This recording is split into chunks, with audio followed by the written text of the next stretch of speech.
The Sunday morning light filtered through unfamiliar floor-to-ceiling windows, casting geometric shadows across marble I didn't recognize. My head throbbed with the dull persistence of too many cocktails and too little sleep, but the Egyptian cotton robe I'd borrowed from Alessandra felt like wearing a cloud. I cinched it tighter around my waist, bare feet silent against heated floors as I followed the scent of fresh espresso toward what I hoped was the kitchen. The events of the previous night replayed in fragments. The club, Alessandra laughing, dragging me to the dance floor despite my protests. The emergency call at 3 a.m. Her mother, Paula, rushed to the hospital with chest pains. The frantic cancellation of my ride home. Alessandra's exhausted voice insisting I crash at her family's penthouse rather than navigate the city alone at that hour.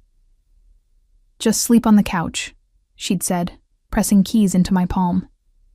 "Everyone's at the hospital. You'll have the place to yourself." Everyone. Right. I rounded the corner into a kitchen that belonged in an architectural magazine, all black granite and stainless steel, with a massive island that could seat 8. The espresso machine gleamed like a sculpture, and I'd managed to coax it into producing something drinkable after 5 minutes of button-pressing experimentation. Now I stood at that island, cup warming my hands, watching the city wake up 20 stories below. My restoration studio would be closed today. Sundays were sacred for someone who spent 6 days a week hunched over centuries-old manuscripts with magnifying glasses and delicate brushes.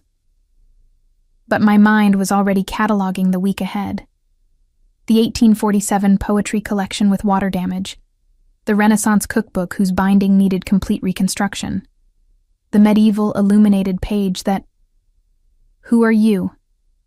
The voice came from behind me, low and sharp as a blade drawn in darkness.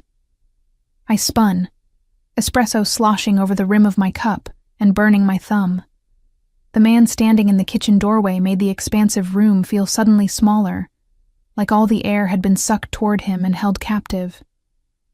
He was tall, well over 6 feet, with the kind of presence that made you step back without meaning to. Dark hair, slightly disheveled from sleep, fell across a forehead creased with what I recognized as controlled fury. He wore black sleep pants and nothing else, revealing a torso that suggested either religious dedication to a gym or a profession that required physical readiness. But it was his eyes that pinned me in place, dark, almost black, assessing me with the cold calculation of someone deciding if I was threat or nuisance. I'd never met him. 4 years of friendship with Alessandra, and I'd successfully avoided every family gathering, every holiday dinner, every casual mention of "you should come by the house." Because I knew who lived here. Everyone in the city knew the Romano name, even if they pretended not to. "I asked you a question." He moved further into the kitchen, each step deliberate. Not rushing, but advancing with the certainty of someone who'd never been denied an answer in his life. I set down my cup with more force than necessary, the sharp click echoing in the tension-thick air. "Julia, I'm Alessandra's friend." His expression didn't soften. If anything, the lines around his mouth deepened. "Alessandra doesn't bring friends home. She didn't bring me. She lent me her couch after your mother's emergency last night." I crossed my arms, suddenly very aware I was wearing nothing but his sister's robe and yesterday's underwear. "I'm assuming you're the brother she spent 4 years making sure I never meet." Something flickered in those dark eyes. Surprise, maybe, or recognition that his sister had been as deliberate about keeping us apart as I'd been about avoiding him. "Giacomo," he said, but didn't extend his hand. Just stood there, bare-chested and imposing, studying me like I was a puzzle with pieces that didn't quite fit the picture he'd expected. I'd heard the name whispered in certain circles. Giacomo Romano, 34 years old. Took over the family business when his father, Giuseppe, stepped back 5 years ago. The business. Everyone knew what that meant, even if the tax return said real estate development and import-export consulting. "You're wearing my robe," he said. I looked down at the charcoal silk. Alessandra said, "That's mine." Hers are in the guest suite. She gave you mine. Heat crawled up my neck, but I refused to show embarrassment. Instead, I channeled every ounce of composure I used when dealing with museum curators who questioned my restoration methods. I'll return it once my clothes are dry. Your sister insisted on washing them because apparently I smelled like a distillery. His jaw tightened almost imperceptibly. You're a drunk friend who crashes on couches? I'm a book restorer who went to one club in 6 months because her best friend guilted her into it, had 3 drinks over 4 hours, and ended up here because medical emergencies don't care about ride schedules. I picked up my espresso again, taking a deliberate sip while maintaining eye contact. And I don't crash on couches. I sleep on them when invited by people who don't want me taking the subway alone at 4 a.m. For a long moment, he said nothing. Just looked at me with that unsettling intensity, like he was reading a language I didn't know I was writing. Then he moved to the espresso machine, his shoulder brushing mine as he reached for a cup from the cabinet above my head. The brief contact sent an unwelcome jolt through my system. Pure awareness of skin and heat, and the faint scent of cedar and something darker I couldn't name. I stepped aside, putting the island between us. He prepared his espresso with the efficiency of routine, every movement economical. When he finally turned back to me, cup in hand, his expression had shifted into something I couldn't quite read. Book restorer, he repeated, as if testing the words. You work with old things. I preserve them. There's a difference. I kept my voice level, professional. This was familiar ground, explaining my work to people who didn't understand why anyone would spend months on a single manuscript. I repair damage, stabilize deterioration, and sometimes reconstruct bindings that haven't existed for centuries. You recreate what's missing. I interpret what was there and build frameworks that support what remains. The distinction mattered. I wasn't forging history. I was protecting it. He took a slow sip of espresso, watching me over the rim. Alessandra never mentioned you. We had an agreement. Her family life stayed separate from our friendship. I shrugged, aiming for casual. Easier that way. Easier for who? Both of us. I met his gaze steadily, refusing to elaborate. He didn't need to know that Alessandra had warned me, years ago, about the complicated dynamics of being a Romano. About expectations and obligations, and the weight of a name that opened doors and closed others. About her brother, specifically, and why it was better if we never crossed paths. Giacomo set down his cup with the same deliberate care I'd observed in every movement so far. How long have you known my sister? 4 years. We met at a gallery opening. She was there for the art. I was there because they were exhibiting a restored medieval book of hours I'd worked on. 4 years. He said it like he was calculating something, running numbers that didn't add up to his satisfaction. And this is the first time you've been here. I don't make a habit of visiting friends' homes uninvited. But you're comfortable enough to help yourself to my kitchen, to my coffee, to my robe. I felt my temper stir, that part of me that emerged only when someone pushed too deliberately. Your sister offered all 3. If you have a problem with her hospitality, take it up with her. His lips curved into something that wasn't quite a smile. You have a sharp tongue for someone standing in a stranger's kitchen wearing his clothes. You have a lot of questions for someone whose sister's friend I'm supposed to be. Supposed to be, he repeated, latching onto the phrase. Interesting choice of words. I realized my mistake immediately. I am her friend. You meant you're not sure if I believe you. He moved around the island, closing the distance I'd carefully maintained. Not threatening, but deliberate. You meant you're aware that strange women don't typically appear in my home without my knowledge. My pulse kicked up, but I held my ground. Then you should improve your security. I walked right in with a key. Alessandra's key, which she gave you, during an emergency, when everyone was at the hospital. He stopped a few feet away, close enough that I had to tilt my head back to maintain eye contact. Convenient timing. You think I orchestrated your mother's health scare? Disbelief colored my voice. That's paranoid even for... I stopped myself, but not quickly enough. Even for what? His tone dropped lower, dangerous. Finish that thought. I should have backed down, should have apologized, explained, smoothed over the insult I'd nearly voiced. But something about him, about the way he looked at me like I was either lying or irrelevant, brought out a recklessness I usually kept buried under layers of professional caution and careful politeness. Even for someone with your reputation, I said quietly. I've heard the stories, Giacomo. Everyone has. But I'm not part of whatever world you inhabit. I'm a restorer who works in a studio barely larger than this kitchen, who spends her days with glue and century-old paper. I'm not a threat. I'm not even interesting enough to be suspicious of. His expression shifted again, that unreadable mask cracking just enough for me to glimpse something underneath. Not anger, something closer to intrigue.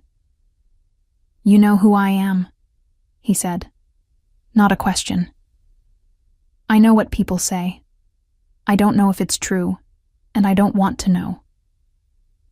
I picked up my cup, needing something to do with my hands. I'm here by accident. I'll be gone as soon as my clothes are dry, and Alessandra confirms her mother is stable. Then you can forget you ever saw me. I don't forget faces. The way he said it made my skin prickle. Not a threat, a statement of fact, delivered with the casual certainty of someone who'd trained himself to catalog and remember every detail. Before I could respond, my phone buzzed on the counter. Alessandra's name lit up the screen. I grabbed it, grateful for the interruption. Hey, how's your mom? False alarm, thank God. Panic attack, not cardiac. They're keeping her for observation, but she's okay. Alessandra's voice carried the exhausted relief of someone who'd spent hours in a hospital waiting room. I'm so sorry I abandoned you there. Did you sleep okay? I looked at Giacomo, who was watching me with that same unsettling focus. The couch was fine. Good. Listen, we're going to be here a few more hours. Can you stay put? I'll bring breakfast when I get back, and we can... Actually, I should probably head home. I have work to prep for tomorrow. Julia? Alessandra's tone shifted into something more serious. Did something happen? You sound weird. Nothing happened, I paused, choosing words carefully with her brother standing 3 feet away. I met Giacomo. Silence on the other end. Then, quietly, Oh. Yeah. Is he being an ass? Put him on. I'll tell him to. It's fine. We're fine. Just having coffee. I forced brightness into my voice. But I really should get going soon. Your clothes won't be dry for another hour at least. I put them through a second cycle because they really did smell like a bar floor. She hesitated. Look, Giacomo's bark is worse than his bite. Usually, just stay out of his way, and he'll leave you alone. I glanced at the man in question, who had moved to lean against the counter, arms crossed over his bare chest, clearly not planning to leave me alone anytime soon.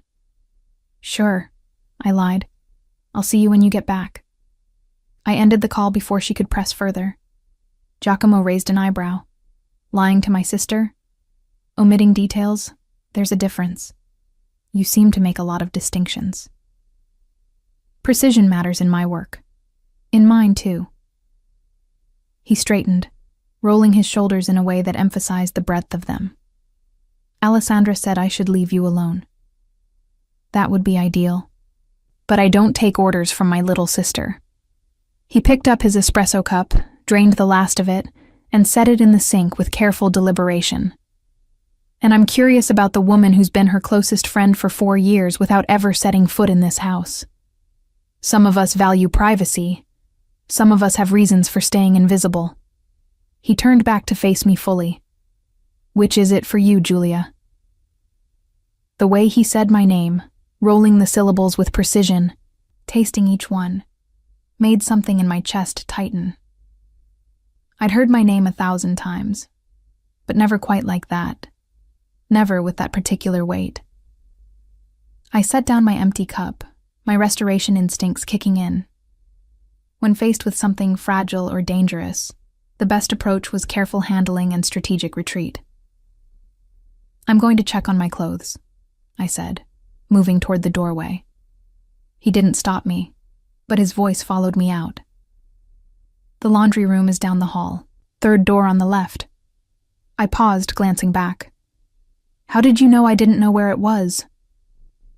His smile was slight, knowing. "Because if you knew this house well enough to find the laundry room, you'd know better than to use my espresso machine." I walked away before he could see my reaction, my heart beating faster than it should from a simple conversation in a kitchen. Behind me, I heard him move, heard water running as he rinsed his cup. Normal. Domestic sounds that felt surreal coming from a man whose reputation suggested he was anything but ordinary.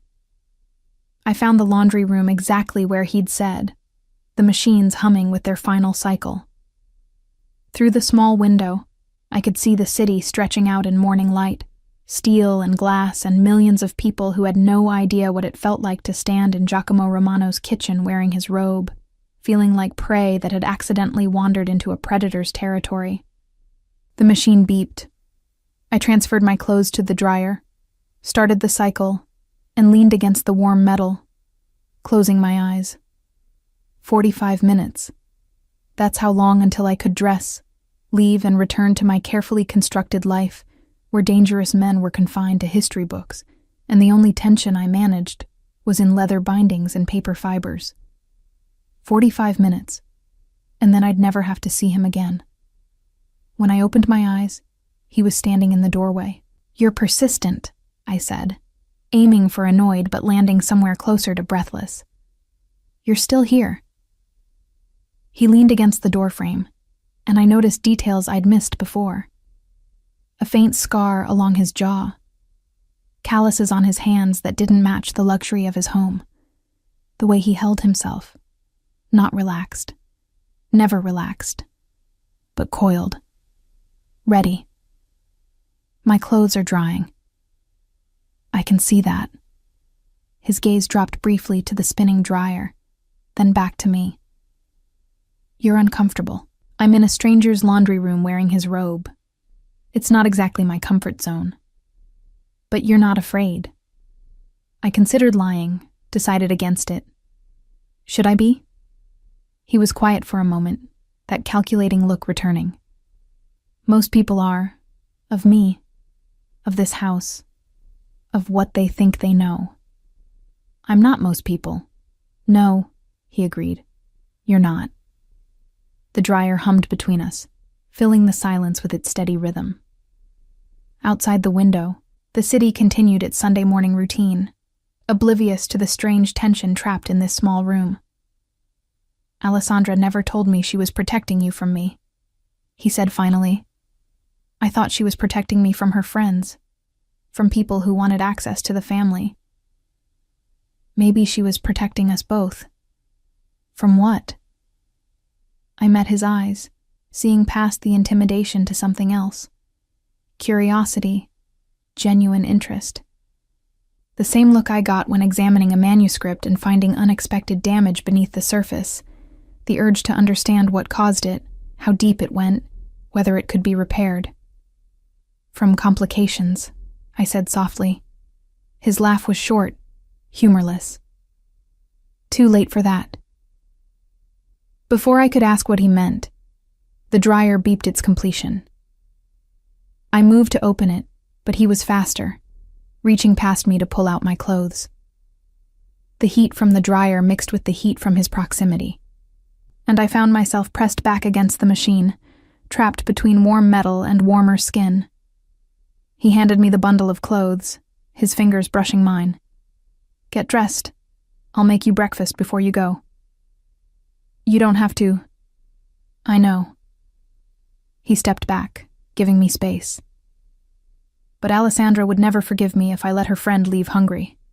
And despite what you might think, I'm not entirely uncivilized. Then he was gone, leaving me alone with my warm clothes and the lingering scent of cedar. I dressed quickly in the laundry room, grateful to be back in my own jeans and sweater, even if they were wrinkled from the dryer. The robe I folded carefully, running my fingers over the silk before setting it aside. When I returned to the kitchen, Giacomo had dressed, black jeans and a white Henley that somehow made him look more dangerous than the bare chest had. He was at the stove, doing something with eggs and vegetables that smelled impossible to resist. "Sit," he said without turning around. I sat at the island, watching him work. His movements were efficient, practiced. Not the cooking of someone who hired chefs, but of someone who'd learned by necessity. "You cook," I observed. Surprising? Unexpected. He glanced over his shoulder. I'm full of surprises. The omelet he slid in front of me 5 minutes later was perfect. Fluffy, golden, filled with herbs I couldn't name, but tasted like something between memory and promise. I ate in silence, aware of him watching me between sips of fresh espresso. When I finished, I pushed the plate away and met his gaze. "Thank you. For breakfast. For not throwing me out." "Why would I throw you out?" "Because I'm wearing your clothes, drinking your coffee, and apparently disrupting your Sunday morning routine." "You assume I have a routine." "Everyone has a routine. Mine is coffee, studio, 12 hours of meticulous work, home, sleep, repeat." I stood, collecting my plate. "What's yours?" He took the plate from my hands, his fingers lingering against mine a moment too long. "That depends on the day. Today's Sunday. Today my routine apparently includes interrogating my sister's friend in my kitchen." He rinsed the plate, set it in the dishwasher. "I haven't decided yet if that's an inconvenience or an opportunity." "Opportunity for what?"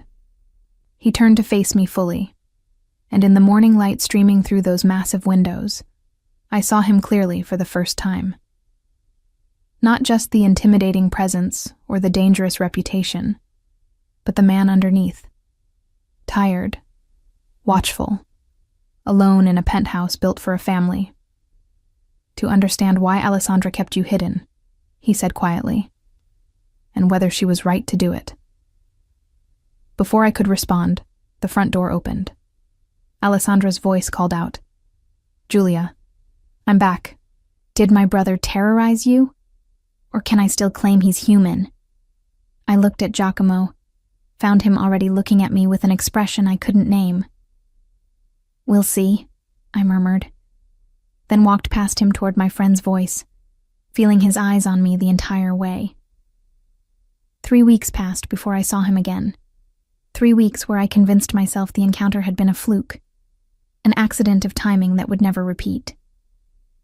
I returned to my studio in the historic district, to the familiar smell of leather and aged paper, to the rhythm of careful work that required patience, measured in millimeters and hours, measured in breaths held while applying adhesive to surfaces that could disintegrate under the wrong pressure. Alessandra and I fell back into our usual pattern: coffee dates at our regular cafe, weekend gallery visits, long phone calls where she vented about family expectations, and I listened without pressing for details. She never mentioned that Sunday morning, and neither did I. Some things were easier left in the category of things that happened once and need never be discussed. But on a Thursday afternoon, as autumn rain streaked my studio windows, and I worked under the bright LED lamps that mimicked natural light, my phone buzzed with a text from an unknown number. "I need your professional expertise. Name your rate." G. I stared at the message for a full minute before responding. "How did you get this number?" "Alessandra's phone while she was in the bathroom." "How much do you charge for consultations?" The audacity should have annoyed me. Instead, I found myself almost smiling at the image of Giacomo Romano stealing his sister's phone like a teenager. $200 for consultations. $300 if you want me to actually touch anything. What kind of item? Old book. Possibly valuable. Possibly damaged beyond repair. I need someone who knows the difference. I set down my brush. My curiosity officially piqued. In my line of work, old book could mean anything from a Victorian novel to an illuminated manuscript worth more than my entire year's salary. Where is it? My office. Can you come tomorrow? 10 a.m. I should have said no. Should have recommended one of my colleagues, maintained the distance Alessandra had wisely established. But the restorer in me couldn't resist the mystery of an unknown book. And if I was being honest with myself, another part of me wanted to see him again, to prove the tension in his kitchen had been imagined, to demonstrate I could be professional in his presence. Send me the address, and have coffee ready. Good coffee, already planning on it.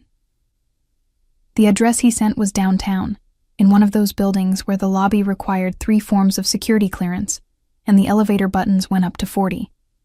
I arrived at 9:55 a.m., dressed in my usual work clothes, black pants, simple blouse, hair pulled back in a practical twist. Professional armor. The receptionist, a woman in her 50s with sharp eyes and sharper suit, looked up as I approached. Julia Ferretti? That's me. Mr. Romano is expecting you. 40th floor, corner office. Angelo will escort you. Angelo materialized from a side door, tall, built like he ate weights for breakfast, with the watchful eyes of someone trained to see threats in shadows. He didn't speak as we rode the elevator up, just positioned himself between me and the door in a way that was probably unconscious habit. The 40th floor opened onto a reception area that managed to be both luxurious and austere. Dark wood, leather seating, and a view of the city that probably cost more per square foot than most people's homes. This way, Angelo said, his first words since we'd met. His accent placed him from the south, maybe Sicily. He led me down a hallway lined with what looked like original artwork. Not reproductions, but pieces I recognized from auction catalogs. A Caravaggio sketch, a Bernini study. Either Giacomo had excellent taste or excellent advisors. The corner office at the end of the hall had floor-to-ceiling windows on 2 walls, a massive desk that looked hand-carved from a single piece of walnut, and bookshelves that made my restorer's heart skip several beats. First editions. Rare volumes. Manuscripts I could see even from the doorway were in desperate need of attention. Giacomo stood at the window, phone to his ear, speaking rapid Italian too low for me to catch. He'd exchanged Sunday morning casual for what I assumed was his working uniform. Black suit, white shirt with the top 2 buttons undone, no tie. The kind of calculated informality that probably intimidated everyone he met. He turned as Angelo announced me, ending his call mid-sentence.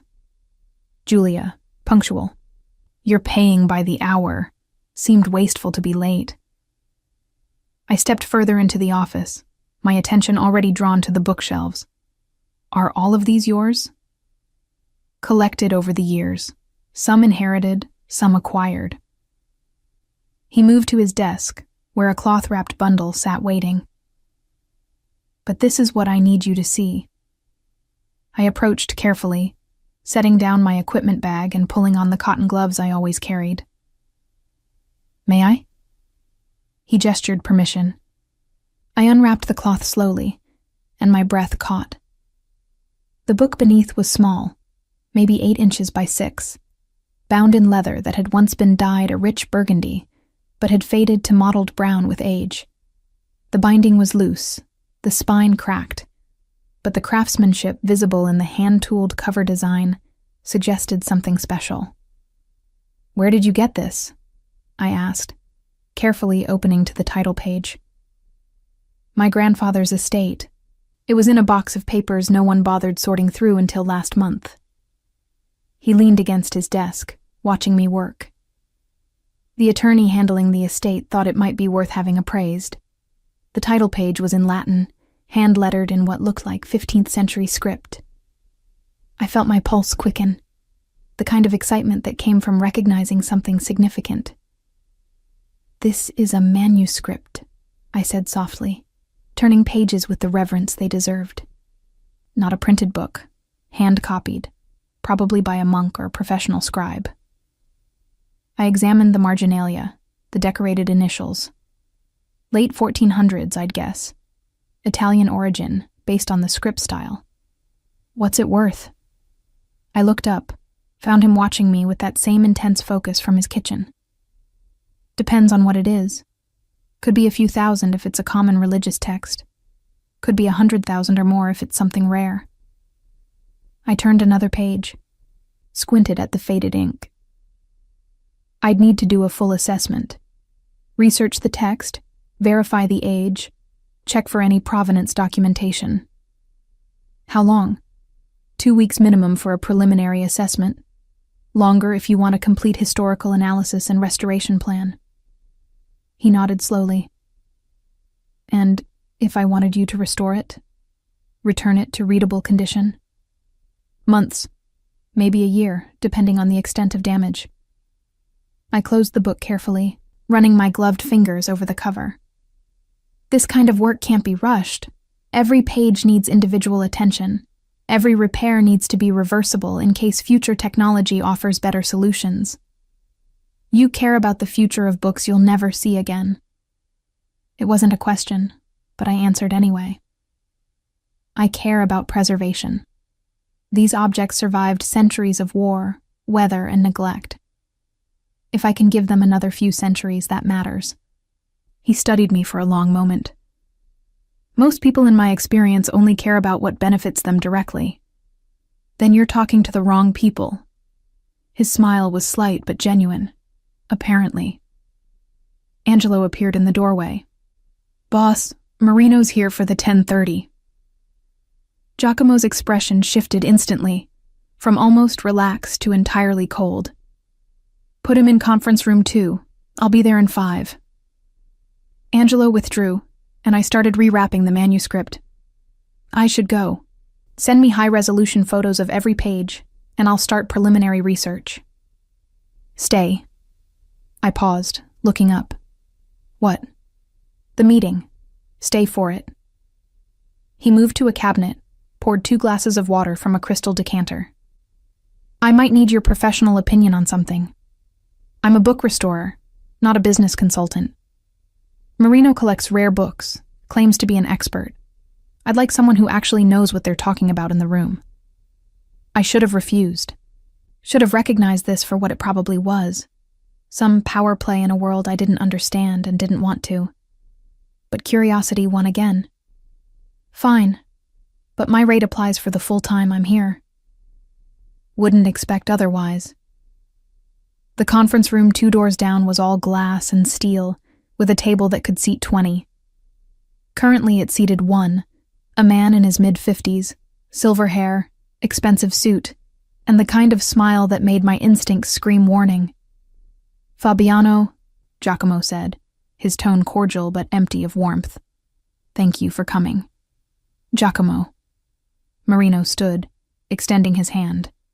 They shook with the careful choreography of people who trusted each other about as far as they could throw pianos. I wasn't aware we'd have company. Julia Ferretti. She's consulting on some items from my grandfather's estate. Giacomo gestured for me to sit, took the chair at the head of the table. I thought her expertise might be relevant to our discussion. Marino's eyes assessed me with the quick calculation of someone used to identifying leverage. A pleasure. You're an appraiser? Restorer, I corrected. I work with manuscripts and rare books. Fascinating field. His smile widened. I'm something of a collector myself. Perhaps you've heard of my library? I had. Anyone in the rare book world had heard of Fabiano Marino's collection. Extensive, expensive, and rumored to include several items of questionable provenance. Your reputation precedes you, I said neutrally. Giacomo's mouth twitched, almost amusement at my diplomatic non-answer. The meeting that followed was a masterclass in veiled threats and careful negotiation. Marino wanted something. Property rights to a warehouse district near the docks. Giacomo had those rights and no apparent intention of selling. They danced around the issue for 20 minutes, each making offers that weren't really offers, suggesting compromises that weren't really compromises. I sat quietly, watching the performance. This was a different side of Giacomo, not the man who'd made me breakfast, but the one who controlled territories and commanded fear. His voice never rose, his expression never shifted, but authority radiated from him like heat from stone. Then Marino played what he clearly thought was his trump card. "I have something you might be interested in."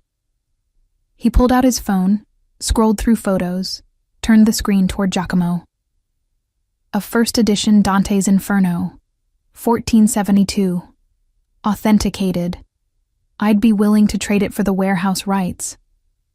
Giacomo glanced at the photo, then at me. "Julia?" I leaned forward, examining the image on screen. The book looked right. Correct binding style, appropriate aging, the kind of piece that would make any collector salivate.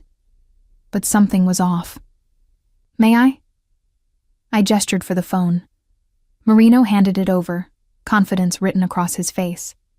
I zoomed in on the title page, examined the typography, the spacing, checked the image of the colophon, the printer's mark at the end. Then I handed the phone back. "It's a fake." Silence dropped like a stone. Marino's smile froze. "Excuse me?" "The typeface is wrong for Nicholas Laurenti's print shop. He used a specific font design that's documented in multiple surviving examples from that period. This is close, but not exact." I kept my voice professional, factual. "Also, the paper shows aging consistent with perhaps 200 years, not 500. Someone did an excellent job artificially distressing it. But the fiber composition is wrong for 15th century Italian paper mills." Marino's face had gone carefully blank. "You're mistaken." "I'm not." I pulled out my phone, found reference images from legitimate 1472 Dante editions. "See the difference in the letter forms? The spacing between lines? Whoever forged this was skilled, but they used modern references instead of studying actual period examples." Giacomo's expression hadn't changed, but something in his eyes had sharpened. "Fabiano, you tried to trade me a counterfeit. The authentication documents can be forged as easily as the book." Giacomo stood slowly, buttoning his suit jacket. "This meeting is over. Giacomo, there's been a misunderstanding. The only misunderstanding is that you thought I wouldn't verify your claims." His voice dropped lower, colder. "The warehouse stays mine, and you'll leave now, before I decide this insult requires a more direct response." Marino left, his earlier confidence shattered into careful retreat. After the door closed, Giacomo turned to me. "How certain are you?" "Completely. I'd stake my professional reputation on it." I met his gaze steadily. "That book is worth maybe 5,000 as a curiosity, not the 500,000 a genuine first edition would command." He nodded once, then smiled, the first genuine smile I'd seen from him. "You just saved me from a very expensive mistake. That's what you pay me for." "No." He moved closer, and I caught that cedar scent again. "I pay you to assess and restore books. You just demonstrated you're worth significantly more than your hourly rate."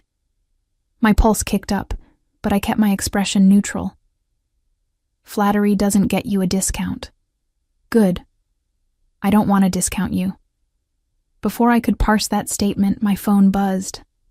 Alessandra, asking if I wanted to grab lunch. I glanced at the time, 12:30 already. "I should go." "Let me buy you lunch, as thanks for the consultation."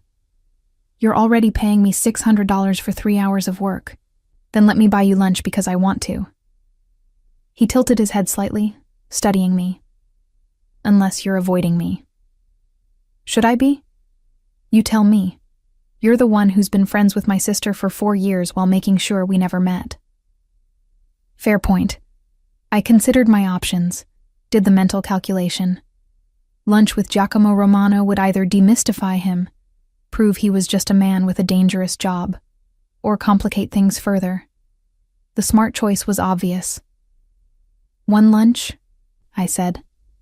Then I really do need to get back to my studio. 1 lunch, he agreed. We went to a restaurant 3 blocks away, the kind of place with a single name on a brass plaque, no menu visible from the street, and a host who greeted Giacomo by name. They seated us at a table by the window, brought water and bread without being asked, and disappeared with the discretion of people who understood exactly who they were serving. They know you here, I observed. I own the building. The restaurant is. A business investment. Of course it is. Over lunch, some kind of risotto that melted on my tongue, wine I didn't ask the vintage of. We talked about books. Not his business, not my friendship with his sister, just the safe territory of manuscripts and history, and the strange satisfaction of restoration work. He asked intelligent questions, listened when I explained the difference between conservation and restoration, understood when I described the ethical debates in my field about how much intervention was too much. You think about legacy, he said eventually, about what you're leaving behind. Don't you? He was quiet for a moment, his fingers tracing the stem of his wineglass. My legacy is complicated. The family business, the name, the expectations. He looked up, met my eyes. Sometimes I think it would be easier to preserve books than people. Books don't have competing interests and family obligations. Exactly. Something in his voice made me ask, is that what the warehouse is about? Competing interests? Everything is about competing interests. He set down his glass. Marino wants the docks because they're profitable. I keep them because letting him have them would signal weakness. It's a game where the rules are unwritten and the stakes are always higher than they appear. Sounds exhausting. It is. He smiled slightly. Which is why having lunch with someone who cares more about fiber composition than territorial disputes is refreshing. I'm not that boring. I didn't say boring. I said refreshing. His gaze held mine. There's a difference. My phone buzzed again. Alessandra following up. Where are you? Thought we were doing lunch. I typed back quickly. Got caught up with work. Rain check? Her response came immediately. You never get caught up with work. You're the most punctual person I know. What's going on? I set down my phone without answering. Giacomo had noticed. My sister, wondering where I am. Are you going to tell her that I'm having lunch with you? Should I? He considered this. She'll find out eventually.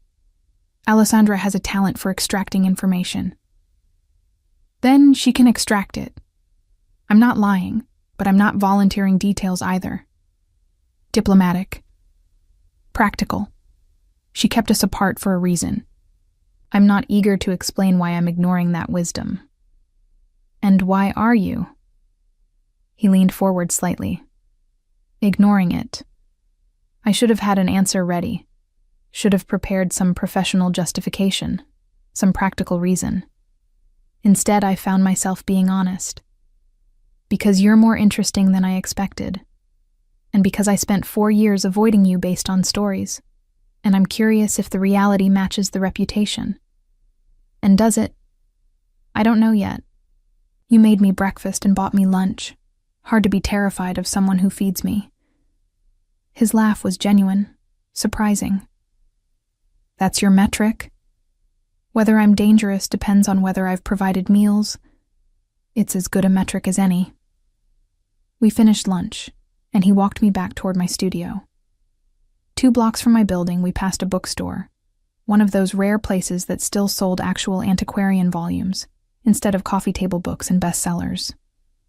I paused at the window, caught by a display of medieval manuscripts, facsimiles probably, but beautifully done. You want to go in? Giacomo observed. I always want to go in. I practically live in places like this. I glanced at him. But you probably have actual work to get back to. My afternoon is clear until 4. He pushed open the door, holding it. After you. We spent an hour in that bookstore. He watched me examine volumes, listened to me explain why certain bindings mattered, asked questions that showed he was actually absorbing the information. The owner recognized both of us, me from frequent visits, him from reputation, and left us alone to browse. "You're happy here," he said as we left, my arms full of 3 volumes I absolutely didn't need but couldn't resist. More than in restaurants or offices. Books don't judge me. Neither do I. I looked at him, found his expression serious. "Don't you? Earlier you thought I was suspicious, a threat hiding in your kitchen." "I thought you were unexpected. I've since revised my assessment." "To what?" "Complicated." He took the books from my arms, carrying them despite my protests. In a way I didn't anticipate and don't quite know what to do with.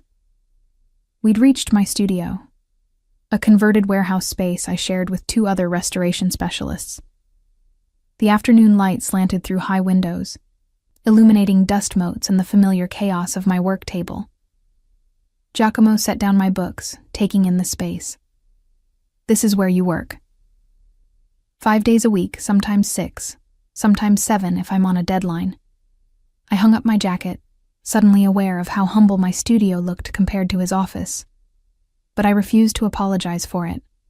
This was mine, built on skill and persistence, not inherited or intimidated. He moved to my work table, examining the manuscript I'd left partially disassembled. "What is this?" 15th century Book of Hours, private commission. The owner's great-grandmother brought it from France, and 3 generations of neglect nearly destroyed it. I joined him, pointing out the damage. "See how the binding's completely separated? And the water staining on these pages. Can you fix it?" "I can stabilize it. Return it to usable condition. But the water damage is permanent. I can only prevent it from getting worse." He was quiet, studying the delicate pages. When he looked up, his expression had softened into something I couldn't quite identify. "You really do care about these objects. They're pieces of history. Someone took the time to create this, to write out prayers by hand, to decorate margins, to bind it in leather they probably cured themselves. That matters. Even though it's broken, especially because it's broken, nothing worth preserving stays perfect." The words hung between us, loaded with meanings I hadn't intended but couldn't take back. Giacomo checked his watch, and I saw the shift back into businessman. "I should go. I have that 4 o'clock. "Of course." I walked him to the door. "Thank you for lunch. Thank you for saving me from Marino's fake Dante." At the threshold he paused. "Julia?" "Yes?" "I'm going to see you again. Not for work. Not because of Alessandra. Because I want to." My heart kicked against my ribs. That's probably not a good idea. Probably not. He smiled, dangerous and honest. But I stopped caring about good ideas when you walked into my kitchen wearing my robe. Then he left, and I stood in my studio doorway, watching him disappear down the street with his security trailing at a discreet distance. My phone buzzed. Alessandra. Persistent. "Seriously, where did you disappear to? You're being weird." I stared at the message, then at the 3 books Giacomo had carried for me, now stacked on my table beside the manuscript I was restoring. "Complicated," he'd said. He had no idea. The manuscript from Giacomo's grandfather turned out to be something extraordinary. I'd spent 2 weeks researching, cross-referencing, consulting with colleagues across Europe. The Latin text was a previously unknown medical treatise from 1489, written by a physician whose other works had been lost to time. If authenticated, and I was 90% certain of the attribution, it would be worth somewhere in the range of 200,000 euros. I drafted my preliminary report, included photographs and analysis, and sent it to his email on a Wednesday afternoon. Within an hour, my phone rang. "You're sure about this?" His voice carried excitement barely restrained. "Unknown treatise? Museum-worthy? Assuming the carbon dating confirms the age, yes. This is significant, Giacomo. Not just valuable, historically important. When can you start restoration? I'd been preparing for this question. I can't. Not right now. Silence. Then carefully. Why not? I'm booked through next spring with other projects. Some of them are institutional commissions I can't defer. The earliest I could start on your manuscript is May. That's 7 months away. I know, I'm sorry. I can recommend other restorers who specialize in this period. No. Flat. Final. If you can't do it now, I'll wait. But I want you.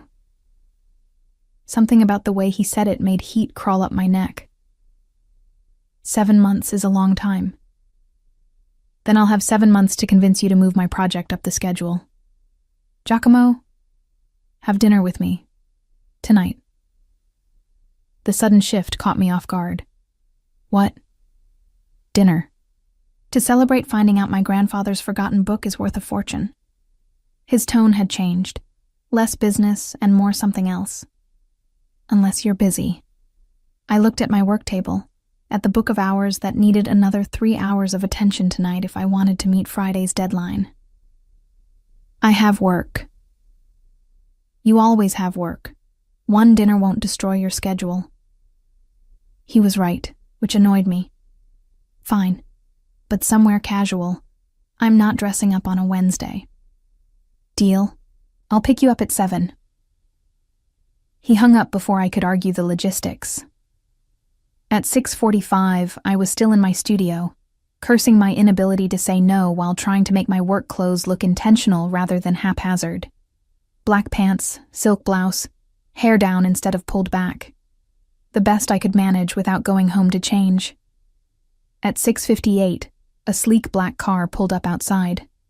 Not a driver, Giacomo himself behind the wheel, which surprised me. He stepped out wearing dark jeans and a charcoal sweater that probably cost more than my monthly rent, but at least wasn't the full suit armor. You look good, he said, as I slid into the passenger seat. You look like you're trying not to look like yourself. His smile flashed. Is it working? Not even slightly. You still radiate danger and expensive cologne. The cologne is bergamot and cedar, and I'll take danger as a compliment. He drove us to a restaurant in the old district. Stone walls, candlelight, the kind of intimate space where conversations stayed private. We were shown to a corner table, brought wine without ordering, left alone with menus we barely glanced at. Tell me about the manuscript, he said once we'd both settled. The parts you left out of the report. So I did. Explained the physician's background, the context of late 15th century medical knowledge, why this particular text mattered in the history of anatomy and treatment. He listened with complete focus, asking questions that showed genuine interest rather than polite engagement. You light up when you talk about this, he observed. Your whole face changes. This is what I love. Discovering lost knowledge, preserving it for people who'll come after us. No desire for fame, recognition. I get recognition in my field. That's enough. I took a sip of wine, studying him over the rim. What about you? You inherited this empire. Did you want it? His expression shifted, became more guarded. One is complicated when you're born into expectations. That's not an answer.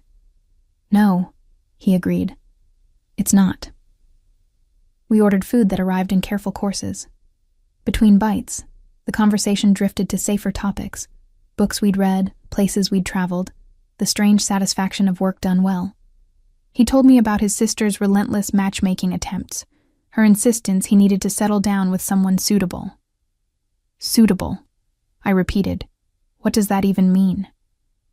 Someone from the right family, the right background, someone who understands the business and won't ask uncomfortable questions about how wealth gets made and maintained. Sounds romantic. His laugh was bitter. Romance isn't typically part of these arrangements. But you've avoided them so far. I have. He leaned back, wine glass in hand, much to my father's frustration. Giuseppe retired 5 years ago expecting me to follow tradition, take over the business, make a strategic marriage, produce heirs. I've managed 2 out of 3. No heirs, no marriage. His gaze held mine. No one suitable has appeared. Something in his tone made my pulse quicken. Giacomo, 3 weeks ago, you walked into my kitchen wearing my robe, drinking my coffee, completely unafraid despite knowing who I am. You saw through Marino's fake in 30 seconds. You talk about paper fibers and binding techniques with more passion than most people discuss anything. He set down his glass. You're the most unsuitable woman I've ever met, and I can't stop thinking about you.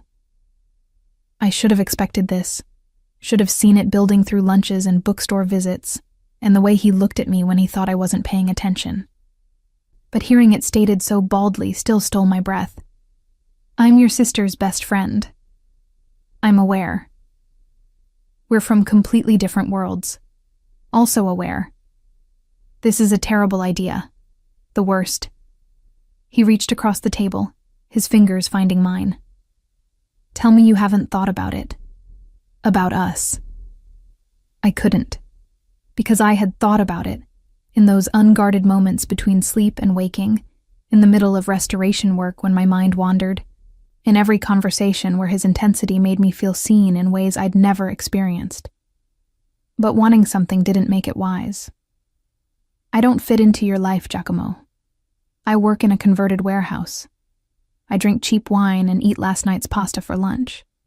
I can't walk into galas and charity events and act like I belong in rooms full of people who measure worth in bloodlines and bank accounts. I'm not asking you to fit into anything. I'm asking if you feel what I feel when we're together. The rest, he gestured vaguely, is logistics. Logistics built on family obligations and business connections, and a world where people like Marino try to cheat you with fake manuscripts. I pulled my hand back. I've watched Alessandra navigate that pressure her whole life. I know what it costs. Then let me be clear about what I'm proposing. His voice dropped lower, more intense. Not marriage, not some strategic arrangement, just time. Us. Seeing where this goes without the weight of expectations. Your family is my problem, not yours. He leaned forward. Julia, I've spent 15 years making calculated decisions, weighing consequences, choosing duty over desire. For once, I want to choose something because I want it. Because you make me remember there's more to life than territory and tradition. The raw honesty in his voice cracked something in my carefully maintained walls. And when it gets complicated, when your world collides with mine, then we deal with it together. I wanted to believe him, wanted to ignore every warning sign and lean into the gravitational pull he seemed to exert on my common sense. I need to think, I said finally. This isn't a decision I can make over dinner. Fair enough. He signaled for the check. Take your time. But Julia, I'm patient when something matters. And you matter. He drove me back to my studio, walked me to the door despite my protests that it wasn't necessary. Under the streetlight, he looked younger somehow, less the intimidating businessman, and more just a man hoping for an answer he wanted. I mean it, he said. No pressure. Think about what you want, not what you think you should want. Then he left, and I climbed to my studio, my mind spinning through implications and possibilities, and the memory of his hand covering mine. I called Alessandra before I could talk myself out of it. Hey, she answered, sounding distracted. What's up? I need to tell you something, and you're going to be angry. Her attention sharpened. What did you do? I've been seeing your brother. Not seeing exactly, but spending time with. He hired me to assess a manuscript, and then we had lunch, and then dinner tonight. And, wait, what? Her voice rose. Giacomo? My brother Giacomo? How many brothers do you have? One is more than enough. I heard her moving, a door closing. Are you serious right now? When? How? Why didn't you tell me? It just happened. Started happening. After that Sunday, I stayed over. I paced my studio, phone pressed to my ear. He found my number, asked me to look at a book, and it spiraled from there. She was quiet for a long moment. When she spoke again, her voice had gone flat. He asked you out. He did. And you said yes. Eventually. Julia. She sounded tired. Do you have any idea what you're getting into? Some. Maybe, I don't know. I stopped pacing, pressed my forehead against the cool glass of my window. That's why I'm calling. You kept us apart for 4 years. Tell me why. Really why? Another pause, then a sigh. Because he's complicated in ways you can't understand until you're already tangled up in them. Because his world has rules that don't make sense until you've broken them and seen the consequences. Because... Her voice cracked slightly. Because I love you both, and I don't want to watch what happens when your world collides with his. He said the same thing, about logistics. Logistics? She laughed, but there was no humor in it. Is that what he called it? Julia, my brother's logistics include family expectations dating back generations, business arrangements built on violence and intimidation, and enough complications to sink anyone who gets too close without understanding the weight. He said he wants me anyway, despite all of that. Of course he does.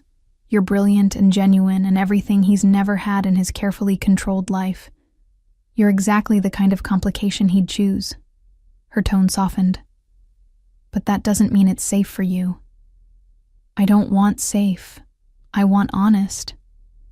Then here's honesty. Giacomo Romano doesn't do casual. If you say yes to him, you're saying yes to everything that comes with him. And once you're in, getting out is significantly more complicated than walking away. You make it sound like a trap. Not a trap. A choice with consequences. I just want you to make it with your eyes open. We talked for another hour. Alessandra filling in details about her family's business, about the pressure Giacomo had been under since taking over, about the arranged marriage their father had been pushing, about Giacomo's track record with relationships, brief, strategic, carefully contained. He's never brought anyone around the family, she said. Never introduced us to anyone who mattered.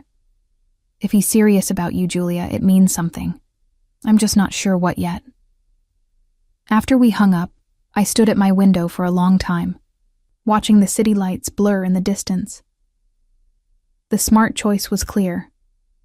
Thank Giacomo for the dinner, maintain a professional relationship around the manuscript, and return to my carefully ordered life, where the biggest risk was accidentally damaging a centuries-old page.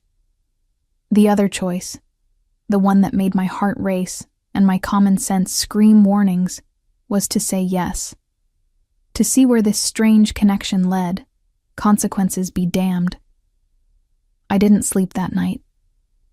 Instead, I worked on the Book of Hours, my hands moving through familiar motions while my mind raced through scenarios and outcomes. By dawn, I'd made my decision. I texted him at 7 a.m. One condition.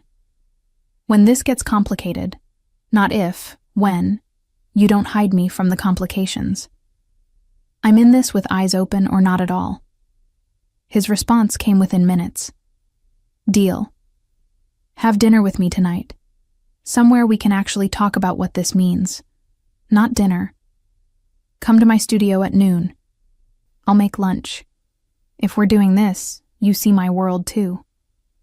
I'll be there. At exactly noon, he knocked on my studio door. I let him in, gestured to the makeshift kitchen area where I'd set up lunch. Nothing fancy, just pasta and salad and bread from the bakery down the street.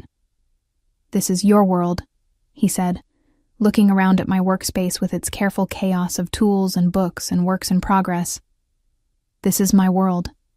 No pretense, no expensive wine, no strategic seating arrangements. Just work and food and honesty. We ate at my work table, pushed to make room for plates. And between bites, we negotiated. What we wanted, time together, honesty, the freedom to see where this connection led. What we needed, boundaries with Alessandra, discretion around his business, understanding that my work came first just as his did. What we feared, his family's reaction, the inevitable collision of our different worlds, the possibility that wanting something wasn't enough to make it work. I can't promise this will be easy, he said, pushing his empty plate aside. My life comes with complications you haven't seen yet. And my life comes with a complete inability to compromise on my work and a stubborn streak that drives most people crazy. I met his eyes. But I want to try. If you're willing to be patient with me learning to navigate your world, then we have a deal. He extended his hand across the table, formal and slightly ridiculous in the context. I took it, felt the warm grip that sealed something neither of us fully understood yet. One more thing, I said. We tell Alessandra together.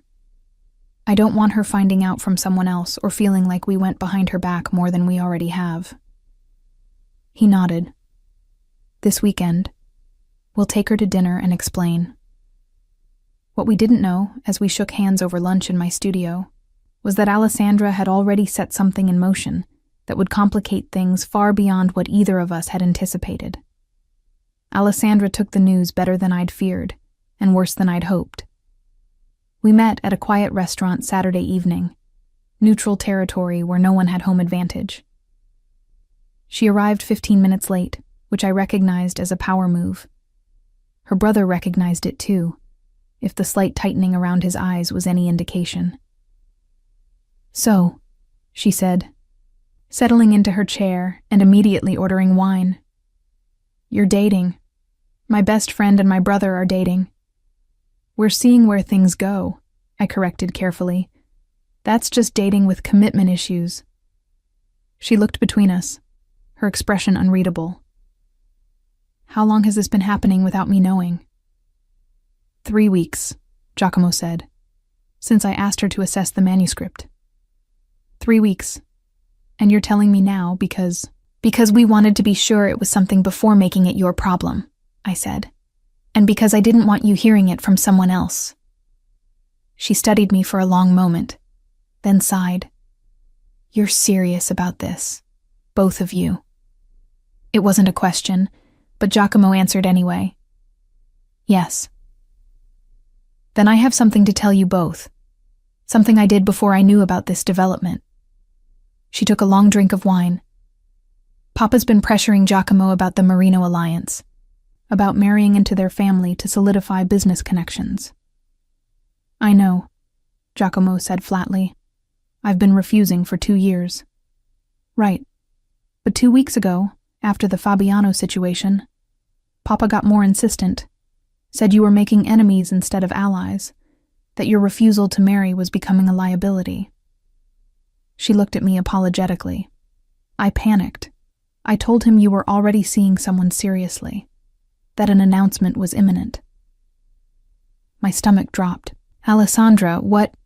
I thought I was buying time. I figured you'd date some society woman eventually, and I could claim I'd been talking about her. She grimaced. I didn't know you were actually with Julia. Giacomo had gone very still. What exactly did you tell him? That you'd been seeing someone for months, that it was serious enough you were considering marriage, that she was from a good family, educated, respectable. Alessandra's voice dropped. I may have implied she was from one of the connected families, not Marino, but someone equally strategic. I'm a book restorer, I said faintly. I work in a warehouse. My family owns a bakery in Tuscany. I know, which is why this is a problem. She looked at her brother. Papa wants to meet her. This mystery woman who's captured your attention enough to refuse the Marino alliance. He's planning a family dinner next Friday. Giacomo's expression had gone from still to carved from stone. You lied to our father about my relationship status. I was trying to help. You were about to be railroaded into an arrangement with Fabiano's daughter, and I thought... She stopped, running her hands through her hair. I thought I had more time to figure it out. So now we have a choice, Giacomo said, his voice dangerously calm. I tell Papa the truth, that there is no fiancé, that Alessandra lied, and deal with the fallout. Or you bring Julia and pretend she's the woman I described, Alessandra finished miserably. Which is insane, I know, but no. I stood up, my chair scraping against the floor. Absolutely not. I'm not playing some game with your family, pretending to be someone I'm not. Giacomo caught my wrist gently. Julia, sit. Let's think about this. There's nothing to think about. This is exactly the kind of complication I stopped, seeing Alessandra's stricken expression, Giacomo's careful calculation. This is insane. It is, he agreed. But Alessandra's not wrong about the timing. If I tell Papa the truth now, he'll push harder on the Marino alliance. And I refuse to be manipulated into a marriage that benefits everyone except me. So instead you'll manipulate your father by using me as a fake fiancé? I pulled my wrist free. How is that better? It's not. But it buys us time to figure out what this actually is between us. He gestured between us. Right now, we're 3 weeks into something neither of us fully understands. If we walk into family scrutiny this early, it'll kill whatever we're building before we know what it could be. I finished quietly. Alessandra leaned forward. I have an idea. A way to make this work temporarily. I'm almost afraid to ask, I said, but sat back down. We don't lie exactly. We just present the truth differently. She looked at me. Your family does own a bakery, right? In Tuscany? A small one. My parents supply local restaurants and hotels. Perfect. We position you as a business owner's daughter. Educated, respectable, cultured. All of which is true. She turned to Giacomo. You met her through work, the manuscript assessment. Also true. You were impressed by her expertise, started spending time together, realized it was serious. Completely true. Except the part where we pretend we're engaged, I pointed out. We don't have to go that far, just dating seriously.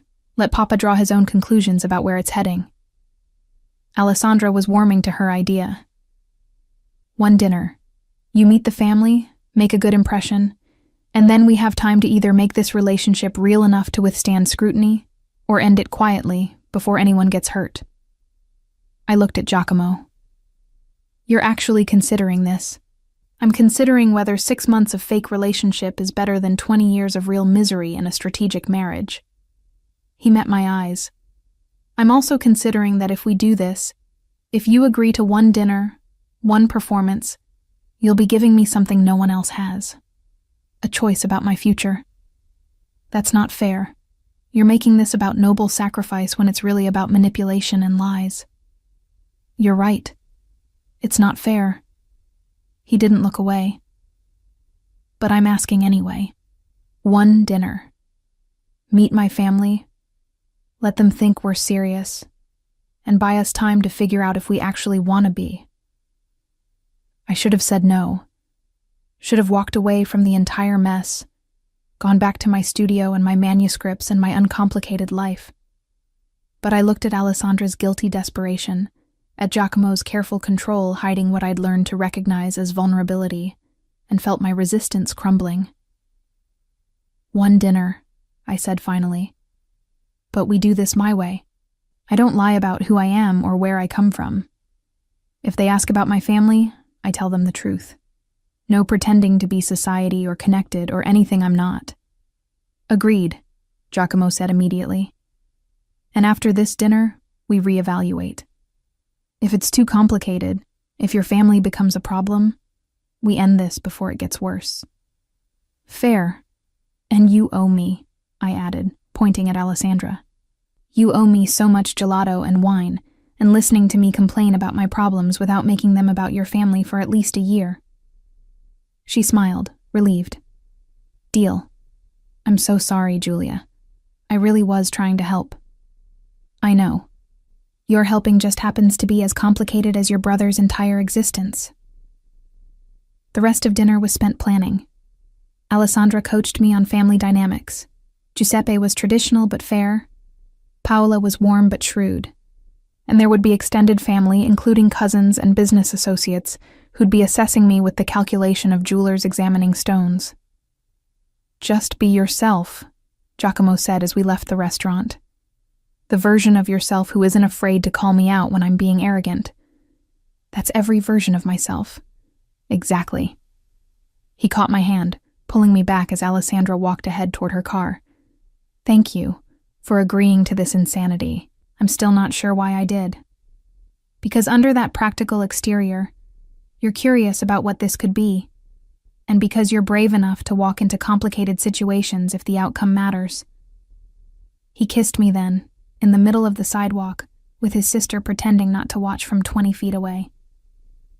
It was the first time, surprising and inevitable at once, tasting like wine and poor decisions and the dangerous certainty that I was already in too deep to back out now. When we broke apart, I said, if this dinner goes badly, it won't. But if it does, I'm blaming you and your sister equally. Fair enough. The next 5 days passed in a blur of preparation. Alessandra took me shopping for an appropriate dress, despite my protests that I had perfectly acceptable clothes.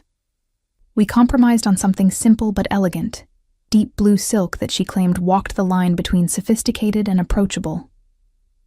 Giacomo checked in daily, asking if I was okay, if I needed anything, if I wanted to back out. Each time I considered saying yes, considered ending this before the dinner that would seal us into whatever came next. But each time, I thought about the way he looked at me when I explained restoration techniques, the way he listened like my words mattered, the way he'd held my hand in his office and said I was complicated in ways he didn't know what to do with. So I said no, I wouldn't back out, and prepared myself to walk into the Romano family dinner like I belonged there. Friday evening arrived too quickly. Giacomo picked me up at 6, looking devastating in a dark suit that made his eyes even more intense. You're nervous, he observed as I slid into his car. I'm terrified. There's a difference. You faced down my interrogation in my kitchen wearing nothing but a robe. You exposed Marino's fraud in front of him. You can handle my family.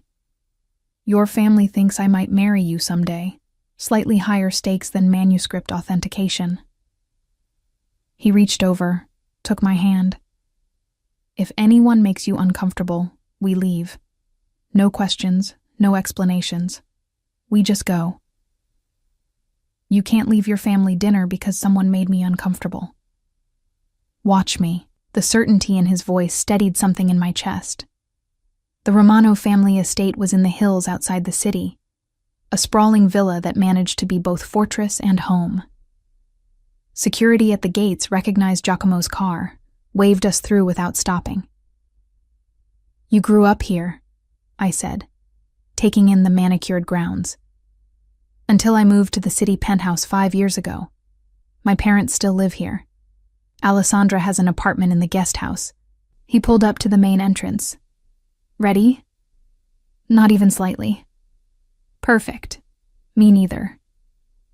He came around to open my door, offered his hand. I took it, feeling the calluses against my palm, the same hands that commanded empires and made perfect breakfast omelets and held centuries-old manuscripts with reverence.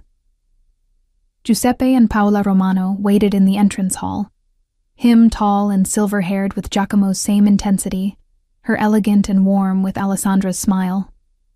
Behind them stood what appeared to be half of extended family, and several people I assumed were business associates. Papa, Mamma, Giacomo said, his hand firm at the small of my back. This is Giulia Ferretti. I extended my hand, channeling every ounce of confidence I'd learned from years of presenting restoration proposals to skeptical museum boards. It's a pleasure to meet you both. Thank you for inviting me. Giuseppe's handshake was testing, not crushing, but firm enough to gauge strength. Ferretti, From Tuscany? My family owns a bakery outside Florence. Small operation, but we've supplied regional restaurants for 3 generations. Honest work. He studied me with the same assessing look his son had perfected. And you're a restorer. Books and manuscripts. Yes, I specialize in medieval and Renaissance texts, though I work with volumes from any period that need attention. Paola stepped forward, taking both my hands in hers.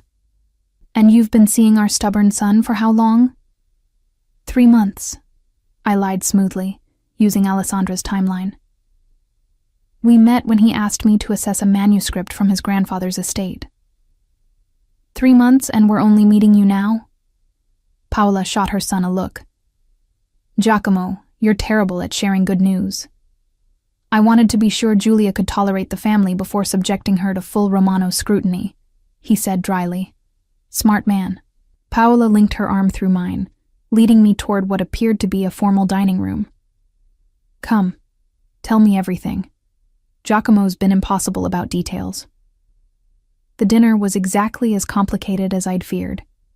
20 people at a table that gleamed with crystal and silver, courses that kept coming, and conversation that danced around business and family and subtle assessments of my suitability. I answered questions honestly, about my work, my family, how I'd met Giacomo. I asked questions too, showing interest in the family business ventures that were legitimate, steering conversations away from areas I didn't want to explore. And through it all, Giacomo stayed close. A hand at my back when we moved between rooms. A slight smile when I held my own against his cousin's probing questions about restoration ethics. A look that said you're doing perfectly when I caught his eye across the table. By dessert, I'd charmed Paola, earned Giuseppe's grudging respect, and won over most of the extended family. Only Angelo, Giacomo's head of security, who I recognized from his office, watched me with continued wariness. After dinner, Giuseppe pulled Giacomo aside for private conversation.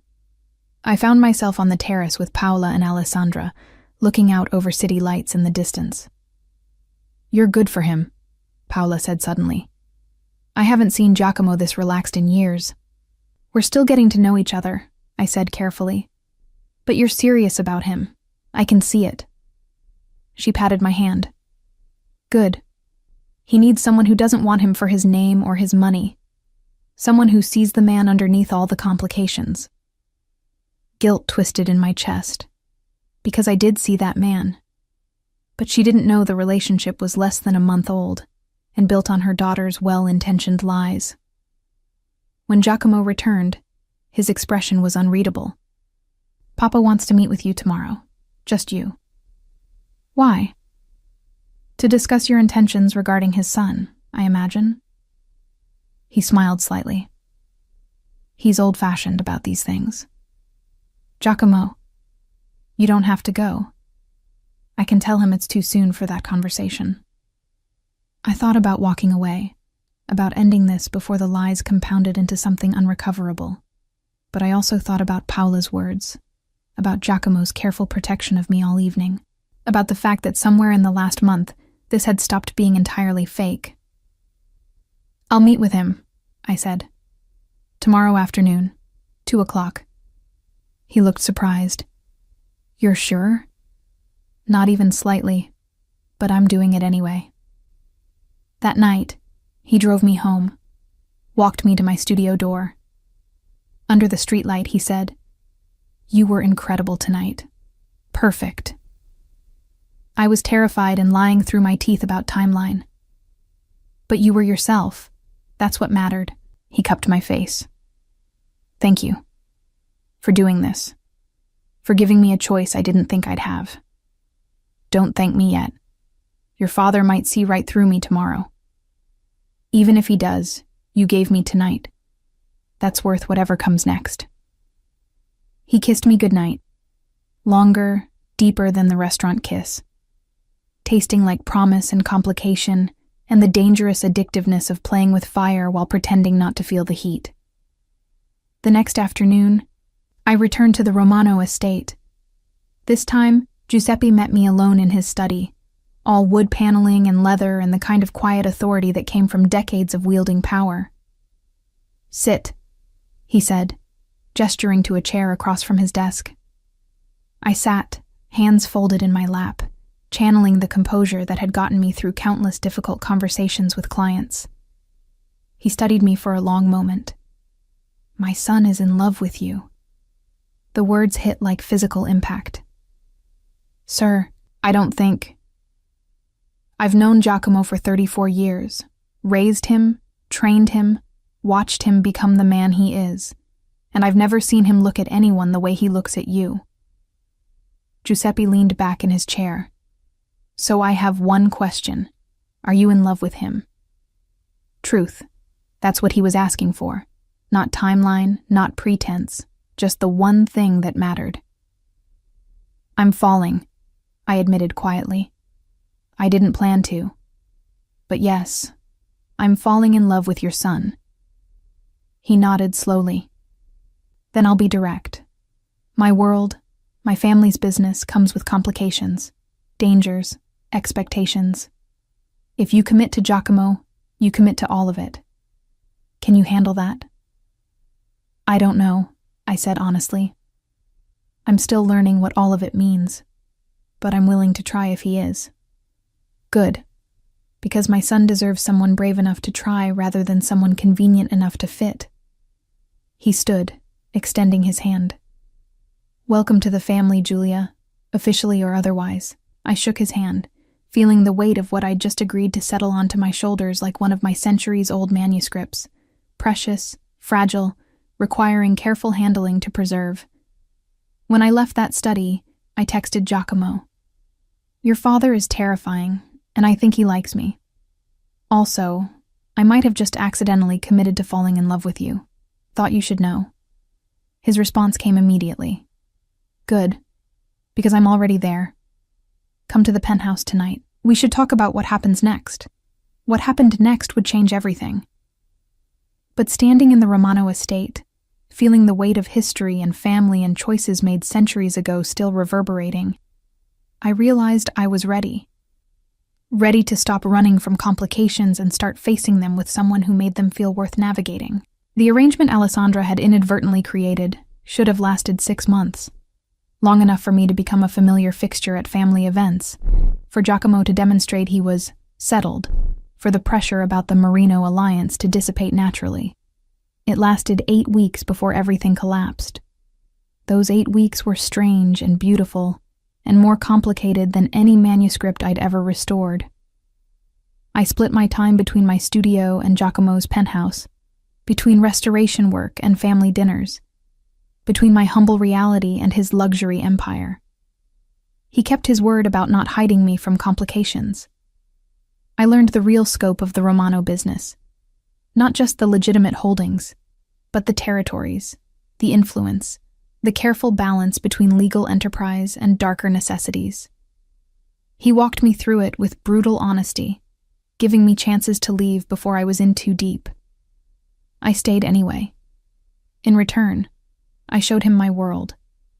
The painstaking precision of restoration, the satisfaction of making broken things whole again, the way history lived in paper and ink and leather.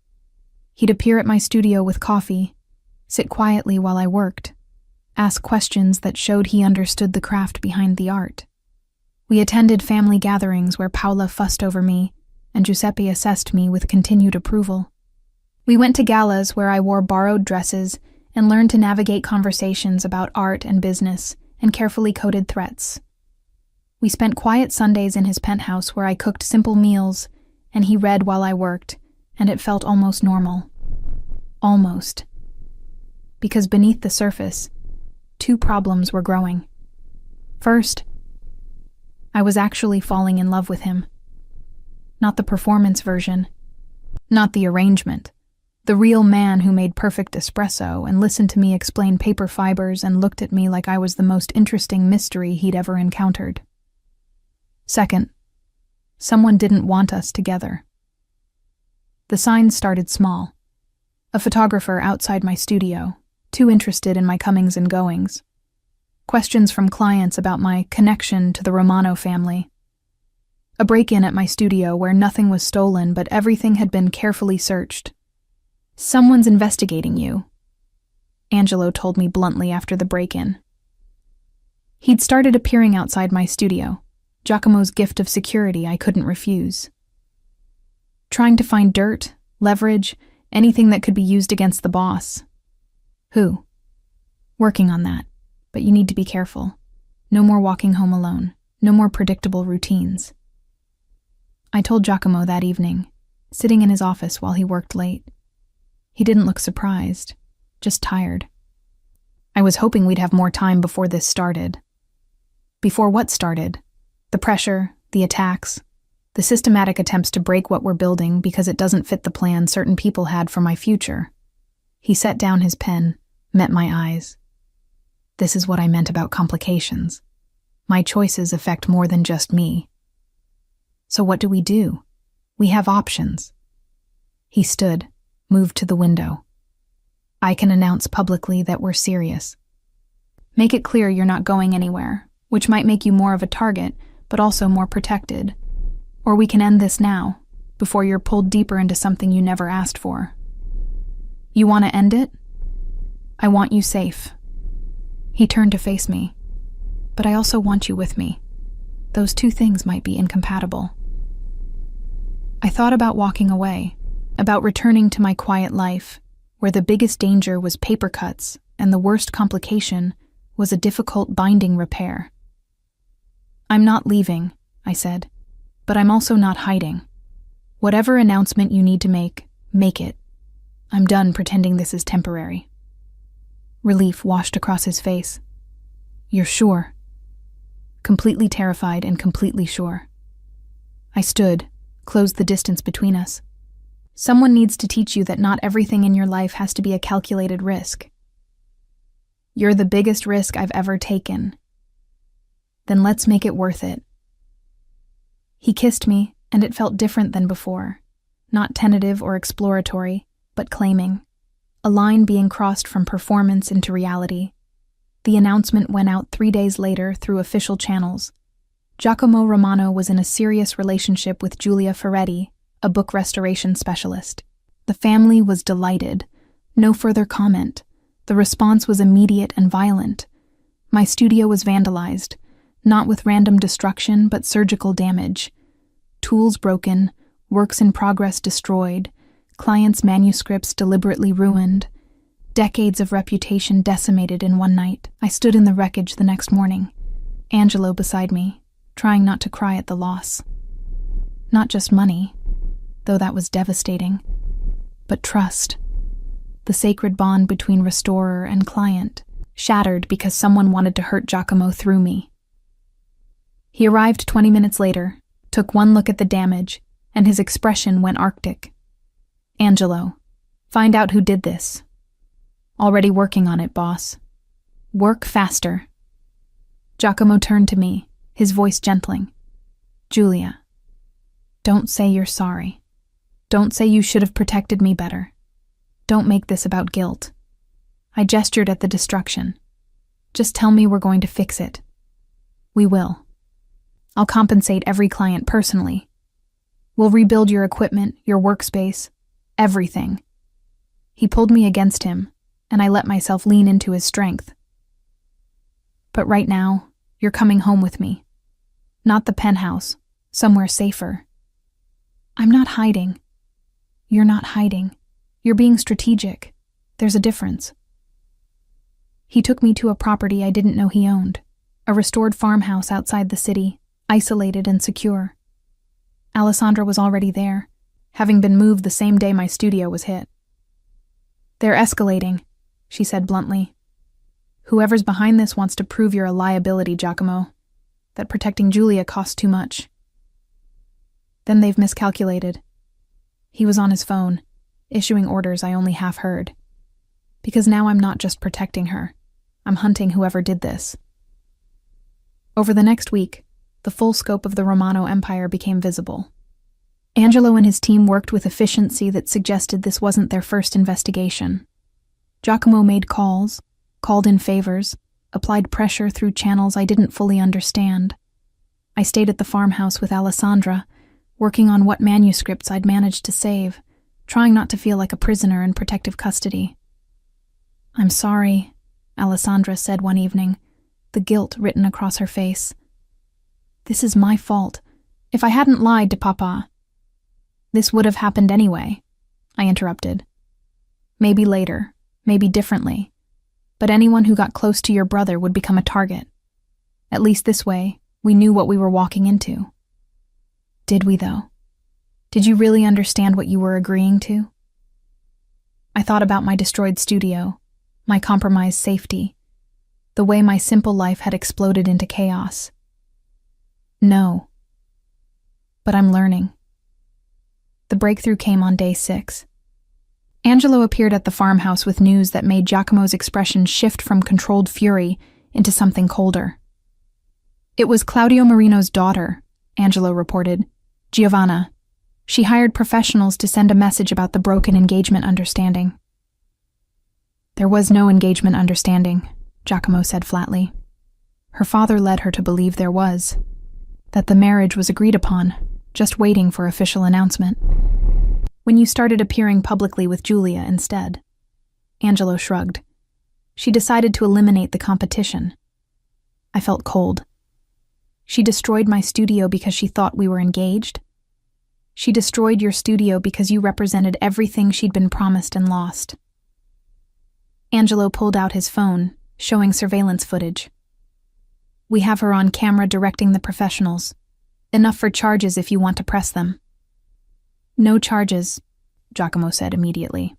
"We handle this internally." "What does that mean?" I asked. He looked at me, and I saw the man beneath the businessman, the one who'd been trained since childhood to solve problems with violence when necessary. "It means I'm going to have a conversation with Fabiano Marino about controlling his daughter's behavior. And if he can't, I will. Giacomo, this isn't negotiable, Giulia. She came after you because of me. That requires a response. A response, not a war. Trust me to know the difference." I did trust him. That was the terrifying part. I trusted this man who operated in a world where handling things internally meant something far different than legal recourse. The meeting with Fabiano Marino happened 2 days later, at a neutral location with both families' security present. I wasn't invited, but Alessandra filled me in afterward. "Giacomo was controlled," she said carefully, "but scary. Told Fabiano that any further action against you would be considered an act against the entire Romano family, that Giovanna needed to be sent away until she learned to manage her disappointment like an adult. And Marino agreed. He didn't have a choice. Giacomo made it clear this was the peaceful option." She paused. "My brother can be terrifying when someone threatens what he loves." What he loves. The phrase settled over me with weight I wasn't ready to examine.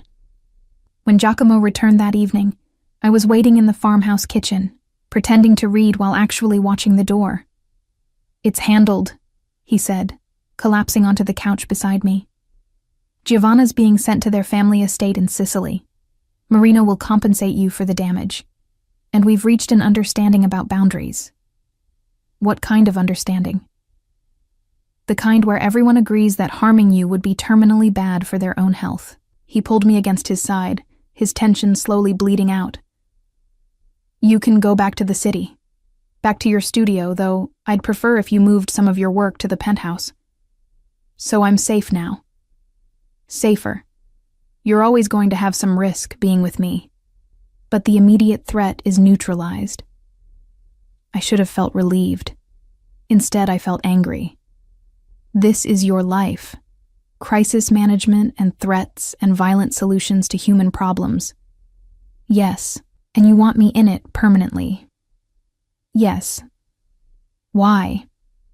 I pulled away to look at him directly. Why me, Giacomo? Why is it worth all of this? He was quiet for a long moment, his hand coming up to cup my face. Because before you, I was playing a role. Dutiful son, careful businessman, strategic decision maker. Everything calculated, nothing real. And then you crashed into my life wearing my robe and drinking my coffee and calling me paranoid to my face, and suddenly I remembered what it felt like to want something that wasn't part of the plan. I'm not some key to your personal freedom. No, you're the person who makes freedom feel possible. He kissed me softly. I know this has been terrifying. I know I've dragged you into situations you never asked for, but I'm asking now, clearly. Will you stay? Not because of arrangements or family expectations, but because you want to build something real with me. 3 months ago, I'd been a book restorer who kept to myself, avoided complications, and measured success in completed manuscripts. Now I was sitting in a guarded farmhouse with a man who'd just threatened violence on my behalf, choosing between safety and something that felt startlingly like love. I'll stay, I said, but on 2 conditions. Name them. First, you don't make decisions about my safety without consulting me. I'm not fragile and I'm not helpless. If we're partners, we act like it. Agreed. Second, you let me teach you that not everything has to be protected through control and force. Sometimes the best way to preserve something precious is to trust it to survive on its own strength. He smiled, understanding the metaphor. Like your manuscripts. Like everything worth keeping. We stayed at the farmhouse for 3 more days, using the forced isolation to figure out what we actually were when stripped of performances and family expectations.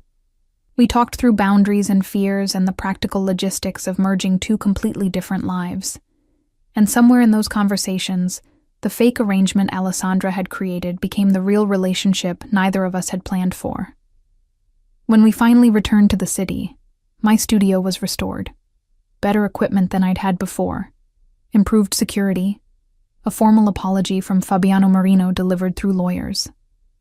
But the most significant change was the small apartment Giacomo had secured in the building next to his penthouse. Your space, he said, handing me keys. So you can work without my world constantly intruding, but close enough that I can bring you coffee when you're working late.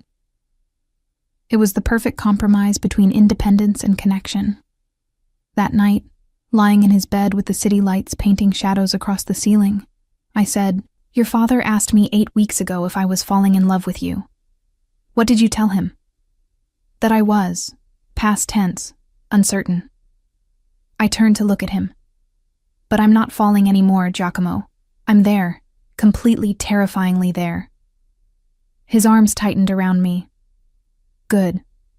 Because I've been there since you told me my chocolate preferences were uncivilized. I never said that. You implied it heavily. That's different. He laughed, and I felt the sound rumble through his chest into mine. This was real. Complicated and dangerous and nothing like the life I'd imagined. But real in ways that mattered more than safety. Outside, the city continued its endless rhythm. Inside, 2 people who'd started as strangers in a kitchen figured out how to become partners in something bigger than either had anticipated. The call came at 4 a.m, 3 months after Giovanna Marino's forced exile. I woke to Giacomo already on his phone, his voice clipped with the kind of controlled fury I'd learned meant serious trouble. He was out of bed, pacing naked to the window, silhouetted against pre-dawn darkness. When? A pause. How many? Another pause, longer. Keep her there. I'm coming now. He ended the call, and I was already sitting up. What happened? Alessandra's apartment was broken into. She's safe. She was at a friend's place. But whoever did this left a message. His jaw tightened. Addressed to me. I was out of bed, pulling on clothes. I'm coming with you. Julia. Don't. We agreed. Partners means I don't sit home waiting while you handle crises. He studied me for 3 seconds, then nodded. Get dressed. We leave in 5. Angelo met us in the lobby with 2 other security personnel I'd come to recognize. The drive to Alessandra's apartment was silent, except for Giacomo's rapid-fire calls, mobilizing resources and information networks. The apartment looked untouched from the outside. Inside was a different story. Nothing had been stolen. But every surface, every wall, every mirror had been marked with the same message in red paint that I hoped was just paint. This could have been her. Alessandra stood in her living room, wrapped in a blanket despite the summer heat, shaking slightly. I went to her immediately while Giacomo surveyed the damage with Angelo. "I'm okay," she said before I could ask. "Just shaken. If I'd been home. But you weren't. You're safe." I hugged her tightly. "That's what matters." "They're escalating," Angelo said from across the room. "This isn't about territory or business anymore. This is personal." "Who?" Giacomo's voice was dangerously quiet. "Who's behind this?" "Still investigating, but the signature matches the original vandalism on Giulia's studio. Same professionals, same style." Angelo pulled up images on his tablet. "Someone really wants to send you a message." Message received. Giacomo's expression had gone absolutely cold. "Find them. I want names by tonight." Over the next week, the investigation intensified. More security appeared around everyone in the family. My apartment next to his penthouse gained cameras and reinforced doors. Alessandra moved back to the family estate temporarily, surrounded by her father's security team, and I watched Giacomo transform into someone I'd only glimpsed before, the man who'd built and maintained power through strategic violence and absolute control. "We have a name," Angelo finally reported one evening. "Not Giovanna this time. Her cousin, Matteo Marino. Apparently he's been in love with Giovanna since they were teenagers, took her humiliation personally. Where is he? Sicily. Under Fabiano's protection, theoretically." Angelo hesitated. "Boss, if we go after him..." "We're not going after him. I'm going to have a conversation with Fabiano about family management." Giacomo's tone left no room for discussion. "And if that conversation doesn't resolve things, then we escalate." "Giacomo." I stepped into his office, having heard enough. "What does escalate mean in this context?" He looked at me, and I saw the weight of 15 years of this life in his eyes. "It means I stop being diplomatic and start being what people think I am. A monster. A necessity." He moved to pour whiskey, offered me a glass I declined. "This is why I wanted you to understand what being with me meant, Giulia. These moments where choosing mercy might cost more than choosing violence. So you're planning violence. I'm planning to protect my family by whatever means necessary. If that includes violence, then yes." I should have argued. Should have tried to convince him there were legal, civilized, non-violent solutions. But I'd spent 3 months learning his world. I knew how inadequate legal solutions were when family honor and blood feuds entered the equation. "Then I'm going with you." "Absolutely not." "Partners. Remember? You don't face this alone. This isn't a negotiation. You're not walking into a situation that could turn violent." "Fine. Then I'll wait here while you potentially get yourself killed, proving a point about family protection." I crossed my arms. "How's that for partnership?" We stared at each other across his desk, wills clashing with the force of months of learning to navigate each other's stubbornness. Finally, he said, "You stay in the car with Angelo. No arguments, no following me inside, no heroics. Agreed?" "Agreed." The meeting with Fabiano Marino happened 2 days later, at his private villa outside the city. Giacomo brought minimal security, just Angelo and 2 others. A show of confidence rather than force. I sat in the car as promised, watching through tinted windows as Giacomo disappeared inside. Angelo remained with me, tense and alert. "He'll be fine," Angelo said, though I wasn't sure if he was reassuring me or himself. "How often does he do this? Walk into potentially dangerous meetings?" "More often than he should. Less often since you appeared." Angelo glanced at me. "You're good for him. Make him remember there are stakes beyond business and territory." "I'm not sure that's entirely positive. Stakes make people reckless. Or careful. Depends on the person. We sat in tense silence for 40 minutes. Then voices, raised, angry, coming from inside the villa. Angelo's hand moved to his weapon, his body coiling with readiness. But then Giacomo appeared, walking calmly out of the villa with his security. Not running, not fleeing, just walking with the measured pace of someone who'd gotten what he came for. He slid into the car, his expression unreadable. Drive. We were 5 minutes away before he spoke again. Matteo Marino will be apologizing to Alessandra personally within the week. He'll also be compensating her for the trauma and property damage. And he'll be stationed in Sicily permanently, where Fabiano will ensure he learns to manage his romantic disappointments without threatening innocent people. And if he doesn't comply, I asked, then Fabiano loses access to 3 territories he currently enjoys through our family's goodwill. Giacomo's smile was knife-sharp. He'll comply. No violence. Not this time. But the threat was clear enough. He took my hand, lacing our fingers together. Sometimes the anticipation of consequences is more effective than the consequences themselves. You sound like you're describing manuscript conservation. Maybe your philosophy is more broadly applicable than you realized. Back at the penthouse, Alessandra was waiting with Paola and Giuseppe. The family dinner that followed felt like a celebration. Crisis averted, threat neutralized, normal life resuming. Except nothing felt normal anymore.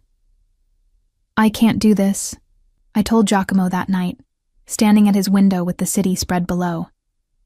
This life of constant threats and crisis management, and wondering if every knock on the door is another message written in paint or blood. I know. I turned to face him. That's it? Just, I know? What else can I say? You're right. This is my life. Has been for 15 years. Will be until I figure out how to exit gracefully. He moved closer, but didn't touch me. I can't ask you to accept that. All I can do is promise that I'll make it as safe as possible for you. Safe isn't the same as good, Giacomo. No, but it's what I have to offer. I thought about my manuscripts, about the hours I spent preserving broken things because they mattered, despite their damage. About the philosophy I'd just heard him quote back to me. What if you left? I asked quietly. What if you stepped away from the family business, built something completely legitimate? That's not possible. This empire doesn't have an exit door. Everything has an exit if you're willing to pay the price. I took his hands. You've spent 3 months showing me your world. Now let me show you mine, where success isn't measured in territories controlled, but in things preserved, where legacy means what you build, not what you inherit. You're asking me to walk away from everything. I'm asking if there's anything and everything that matters more than building something real with me. He was quiet for so long I thought I'd lost him. Then, my father built this empire, my grandfather before him. Walking away would be betraying generations, or honoring them by choosing something different, something better. It would take years. Selling off holdings, restructuring, ensuring the transition doesn't create power vacuums that lead to violence. Then we have time. Years to figure out how to build the life we actually want, instead of the one we inherited. He pulled me against him, his forehead resting against mine. You make it sound possible. You made falling in love with a mafioso sound possible. I'm just returning the favor. I'm not a mafioso. I'm a businessman with complicated family investments. You threatened Fabiano Marino in his own villa this afternoon. Diplomatically threatened. There's a difference. I laughed, the sound surprising us both. We're insane. Completely. He kissed me, soft and certain. But I'll do it. For you, for us, I'll find a way out. Not for me, for yourself. for the life you actually want instead of the one you've been told to want. What I want is you. Everything else is just logistics. The transition took 3 years. 3 years of careful divestment, strategic restructuring, finding reliable people to take over territories and holdings. 3 years of family arguments and compromises, and Giuseppe's grudging acceptance that his son was choosing a different path. 3 years of me building my own restoration business, expanding beyond my studio to teach workshops, consult for museums, publish research on medieval manuscript preservation techniques. We got married in the 2nd year, in a small ceremony that managed to honor both our worlds. Alessandra was my maid of honor, wearing a dress the color of old vellum. Giuseppe gave me away since my father's health didn't permit the journey, tears in his eyes that he pretended were about something else. By the 3rd year, Giacomo had transformed the Romano holdings into something almost entirely legitimate. Real estate without the territorial implications, import-export without the shadow dealings, investments that could be discussed in public without careful euphemisms. I kept 3 things, he told me one evening, showing me the final portfolio. The building with the restaurant where we had our first lunch, your studio building, because the rent you're paying yourself is criminal, and the farmhouse outside the city, because that's where we figured out how to be real. You're sentimental under all that careful control, only about you. He set aside the papers, pulled me into his lap. Giuseppe officially retired last month. Angelo's taking over as head of operations for what remains of the family business. And I'm now just a wealthy investor with excellent taste in wine and beautiful women. Just one beautiful woman, I hope. Just one. She's terrifying and stubborn and spends most of her time covered in book dust, and I've never wanted anything more. We moved between his penthouse and my studio, between family obligations and professional achievements, building something that belonged entirely to us. Alessandra flourished in the family business, revealing a talent for negotiation that made her father beam with pride. Paola divided her time between organizing charity events and plotting about grandchildren she didn't have yet. On our 3rd anniversary, I finished restoring the manuscript from Giacomo's grandfather, the one that had brought us together. The medical treatise was now museum quality, every page stabilized, every word legible, ready to be shared with researchers and historians. "It's perfect," he said, examining my work with the careful attention I'd taught him. "You made it whole again." Not whole. Better than whole. Honest about its age and damage, but preserved for centuries more of use. I traced the leather binding I'd reconstructed. Like us, really. Not hiding the complications, but building frameworks that support what matters. He pulled me into a kiss that tasted like cedar and promise, and the strange magic of 2 people who'd started as strangers in a kitchen, and chosen each other through crisis and chaos and complicated family dynamics. Outside his office window, the city spread in all directions, full of territory someone else now managed, full of power someone else now wielded. But inside, we'd built something smaller and infinitely more valuable. A partnership that didn't require protection because it was built on trust. A love that didn't need to be perfect because it was perfectly honest. A future that belonged entirely to us. "Do you regret it?" I asked. "Leaving the empire behind?" Every empire falls eventually. Better to walk away while choosing the successor than to be toppled by time or rivals. He smiled against my hair. "Besides, I found something better." "What's that?" "A woman who looked at my most dangerous self and decided I was worth restoring. Who saw potential beneath the damage and built frameworks to support what mattered." He tilted my face up to meet his eyes. "You preserved me, Julia. The way you preserve your manuscripts, with patience and precision and absolute faith that broken things can be made beautiful again. You were never broken, just underappreciated. I love you. I know. You've been showing me for 3 years. And I'll keep showing you for the next 60 if you'll let me." I kissed him, tasting the future in that contact, complicated and beautiful, and entirely ours. Built not on territory or tradition, but on choice. The choice to see past reputations to reality. To find love in unexpected morning encounters. To preserve what mattered and let everything else fall away. Because some things were worth protecting through any complication. And some people were worth choosing, again and again, every single day. Even when, especially when, they first appeared in your kitchen at dawn, looking dangerous and devastating and completely, perfectly wrong in all the right ways. Sometimes the most dangerous risks lead to the most beautiful rewards. Giulia and Giacomo's journey from a shocking kitchen encounter to building a life together reminds us that love doesn't ask permission. It transforms everything. Their story shows that even complicated beginnings can lead to extraordinary partnerships when two people choose honesty and courage over comfort. If this story touched your heart, show some love with a like. What would you have done in Giulia's place? Walked away from the complications, or taken the risk? Share your thoughts below.